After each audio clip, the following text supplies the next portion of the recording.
playoff committee will continue to do it wrong, which is why we are here to do it right. Welcome back to the Gridiron Expert here with our GE Top 25 heading into Week 12 of this college football season. One of our last ranking videos we'll have this year as we inch closer and closer to Selection Sunday. But as always, guys, please continue to like, comment, subscribe, share our videos, and of course, check out everything down in the description below, including those expert picks. We are on a 66-35 run against the spread. We are killing it against the spread, one of the best marks in the entire country, one of the lowest prices in the entire country, and it's a full year-long subscription, so it's never, ever too late to sign up for those expert picks. Go check it out, again, down in the description below if you want to win big with us this year. So let's dive into our rankings, guys. I hate delaying it. Hate talking about it for too long, but unlike the committee, unlike the AP poll, we're going to give you exact reasoning for why these teams are ranked where they are. And we'll start over in our top 10. Some shakeups towards the bottom of our top 10, but it should be noted that the top 8 teams in our playoff ranking, or in our rankings, because you call them playoff rankings, are unchanged. The top 8 teams did not move in our rankings. We still have Michigan at number 1. To me, they are still the most dominant and most complete team in the country. Whether you are upset with the sign stealing or not, we don't care. They are still playing phenomenal football. They just went on the road and be a top 10 team without Jim Harbaugh less than 24 hours after that whole debacle happened on Friday. Beat them by 9, beat them convincingly. Michigan at 1, Georgia at 2, following their huge win at home over number 9, Ole Miss, 52-17. The Bulldogs, again, getting a lot of hate. People saying, oh, they're not nearly as good. They haven't played anybody. That's back-to-back wins over top 15 opponents. And they have an opportunity to get another top 25 victory this Saturday when they travel to take on Tennessee. But the Bulldogs in at number 2. Florida State survived Miami 27-20. They remain at 3, still undefeated on the year for the Seminoles. Washington in at 4 still after beating Utah 35-28, maybe a little bit closer than Husky fans were hoping. Utah giving them all they had. Huskies, though, they want to truly be national title contenders. They want to make a run for a national title. They're going to have to shore up that defense, which has been absolutely horrendous these last few weeks. Oregon right behind them. Only loss for Oregon came to Washington. They beat USC 36-27 in Eugene, handing the Trojans their 4th loss of the year. Ohio State at 6, beat Michigan State 38-3 as expected. We seem to be on a crash course to see an undefeated showdown between Ohio State and Michigan, not this Saturday, but next Saturday in the game. Texas in at 7, surviving TCU 29-26 on the road. Alabama at 8, annihilating Kentucky 49-21. For some people, they thought that game was going to be close. The odds makers thought it was going to be close. Alabama only a 10-point favorite entering the game. That was one of our best bets of the weekend, and the Crimson Tide covered with no doubt. Wasn't even close, so we love that.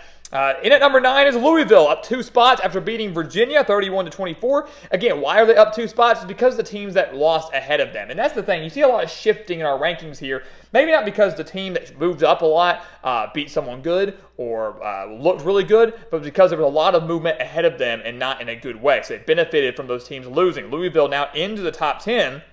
After their win over Virginia, even though it was a lot closer than it needed to be. But the Cardinals, guys, could have a case for the college football playoff if they win out, which would include a win over Florida State in the ACC championship game. So something to watch out for there. Oregon State cracking our top 10 as well, moving up 4 spots, following a 62-17 win against Stanford. The Beavers have an opportunity to play spoiler for the Pac-12 this year if they can beat Washington and Oregon in the next 2 weeks. They get to host Washington. They play Oregon next Friday. An opportunity for the Beavers to maybe get to the Pac-12 championship game as well as, again, ruin the Pac-12's title hopes. So something to watch out for there. Oregon State, though, in the top 10. Over the second column, Missouri up 5 spots following a dominating win over Tennessee, 36-7.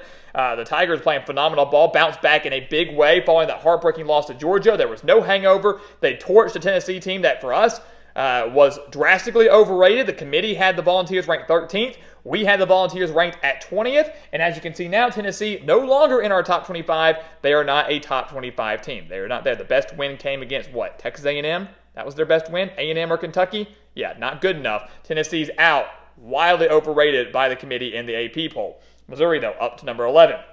Penn State down a handful of spots to 12. Still can't get over the hump. The Nittany Lions still failing to get over the hump of winning the big games. They've lost to Ohio State. They've lost to Michigan. Both respectable losses. Ohio State by 8. Michigan by 9. So they've played them close, if you will say. But when you really look at the score and the games as a whole, they really weren't all that close. Penn State, again, a good team. No doubt about it. Maybe a New Year's Six caliber team. But still, under James Franklin, not able to win those big games to get them to the college football playoff, which is really, really unfortunate. Oklahoma, though, they rise 4 spots following a 39-point victory over West Virginia. Ole Miss, they drop a handful of spots following their loss to Georgia, 52-17. Again, the Rebels were drastically overrated by the committee. We knew that. They were not nearly as good as their record showed. Not to say we expected them to beat Georgia by any means, but it was something to watch out for. Rebels, though, still a relatively solid team, can keep their hopes alive for a New Year's Six bowl berth. They come in at 14, ahead of LSU, who they did beat in the regular season. They own that head-to-head there. They're going to be ranked above the Tigers. LSU rising 3 spots, following a 17-point victory over Florida. A good bounce-back win for Brian Kelly and the Tigers following their loss to Alabama. Going into the top 16 here, Kansas down 4 spots following their loss to Texas Tech. Some say they should have dropped further. You have to keep in mind Jason Bean gets hurt early in that game. Jaden Daniels hasn't played in weeks. So Kansas, down to their third-string quarterback, nearly came back and won the game. Their inability to score in the red zone was what doomed them, though. Getting stuffed on the 1-yard line early in the game, getting inside the 5-yard line late in the fourth quarter, having to settle for the game-tying field goal instead of the touchdown. The defense for Kansas is what truly let them down in that game. The Jayhawks do not plummet, though. You have to take into account what we saw in that game, and having to play with a third-string quarterback for the entirety of the game is less than ideal. So Kansas still in the top 16. Utah, same for them. They hardly drop either. Utah, a very good physical team. Took it to Washington, leading at halftime. They were shut out, though, in the second half. The Utes gave them everything they had, nearly pulled off the massive upset. Couldn't get the job done, though. They're not going to plummet in our rankings, though, for that. So Utah in at 17. Ahead of Tulane, who rises a spot. Look, guys, the New Year's Six bowl race for the group of 5 teams is getting really, really interesting. With another loss for Air Force to Hawaii, they're no longer a contender, and we knew that after their first loss a few weeks ago. Tulane here, though, hasn't been playing good ball. They barely beat Tulsa. They barely beat, what was it, ECU a few weeks ago. They're barely surviving these games. And if Tulane were to lose a game at some point, we don't know when that would be, but if Tulane loses a game, the New Year's Six bowl race among group of 5 teams gets very interesting because the only true contender would be James Madison, and right there they're not eligible for a bowl game unless the NCAA grants them that eligibility. We don't know who the New Year's Six representative would be if Tulane were to slip up. Could be SMU, could be Memphis, maybe Liberty, despite the weak strength of schedule. So watch out. This is a very intriguing race among group of 5 teams. Tulane, the heavy front runner right now, but one loss could doom them and create chaos in the group of 5. Arizona, Notre Dame, rounding out the top 20. Notre Dame did not play. Arizona survived Colorado on a game-winning field goal with no time left, beat them 34-31. The Wildcats, one of the hottest teams in the country, and they've got a big game this Saturday against Utah, and we'll have analysis on that game and all the other top 25 matchups right here on the channel starting on Wednesday. Rounding out the top 25, Oklahoma State plummet. Cowboys plummet. They were one of the hottest teams in the country, so Arizona, beware. Cowboys were looking really, really good. Go on the road to UCF, fresh off that big win over Oklahoma, lose to the Knights 45-3. Not even close. A horrendous performance for an Oklahoma State team that was looking really good, had really seemed to bounce back from that South Alabama loss. Now this loss to a UCF team that had a losing record at the time, up there is one of the worst losses and worst performances of the year. Yet they still remain in our top 25, though. Kansas State, right behind them. Kansas State did not win the head-to-head, so Oklahoma State, we're going to honor that. They beat the Wildcats early in the year. We're going to keep them above them for now, but the Wildcats playing really good ball, much better than their record shows. A 3-loss team, but they are significantly better. They beat Baylor 59-25 on Saturday. James Madison, as we mentioned, still in our rankings, beat UConn 44-6. Probably will not get their shot at a bowl game or a New Year's Six bowl at that, but they are, to me, probably the best group of 5 team in the country right now, but they're not getting the credit because of the eligibility issues, which is absolutely ridiculous. Hopefully the NCAA changes that. Remains to be seen. Liberty right behind them at number 24. They beat Old Dominion 38-10. Big win for the Flames. Still remaining undefeated, but probably not going to get their shot at a New Year's Six bowl because of how weak the Conference USA is. And then rounding out the top 25 is Iowa. Look, people are going to say, why is Iowa ranked? They just shut out a solid Rutgers team 22-0, and the Hawkeyes guys are 8-2.